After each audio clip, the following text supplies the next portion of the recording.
ஜெயில தான் இருக்கோம், அதனால என்ன? ஆனாலும் கருப்பு சிவப்பு கரை போட்ட வேட்டியை தான் கட்டுவோம், அதுவும் மடிப்பு களையாம இஸ்திரி போட்ட வேட்டியை தான் உடுத்துவோம். இது மாதிரிதான் நம்முடைய மிசா கைதிகள், நம்முடைய கழக நிர்வாகிகள் ஜெயிலுக்குள்ள இருந்திருக்காங்க. பேராவூரணியை சேர்ந்த கிருஷ்ணமூர்த்திங்கிற கழக நிர்வாகிக்கு அவரோட வீட்டுல இருந்து துணி கொடுத்து அனுப்புறாங்க. அவர் அதை பிரிச்சு பார்க்கும் பொழுது அதெல்லாம் துவைச்சிருக்காங்க, ஆனா இஸ்திரி போடாம அங்கங்க சுருக்கத்தோட வருது.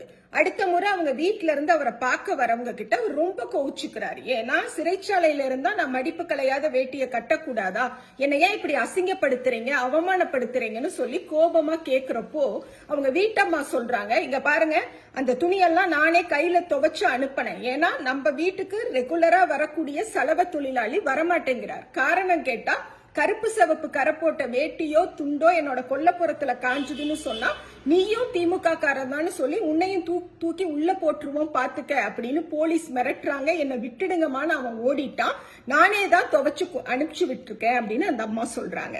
இந்த இடத்துல நான் இதை ஏன் சொல்றேன் அப்படின்னா, இன்றைக்கு திமுக மாநில கட்சியாக அங்கீகரிக்கப்பட்டு உதயசூரியன்கிற ஒரு சின்னம் ஒதுக்கப்பட்டு 66 ஆண்டுகள் ஆகிறது. இன்றோடு இந்தியால ஒரு மாநில கட்சி தொடர்ந்து ஒரே சின்னத்தில் உதயசூரியன்கிற ஒரே சின்னத்தில் போட்டியிட்டு வெற்றி பெற்று வருகின்ற அந்த பெருமையும் வரலாறும் திமுகக்கு மட்டும்தான் உண்டு.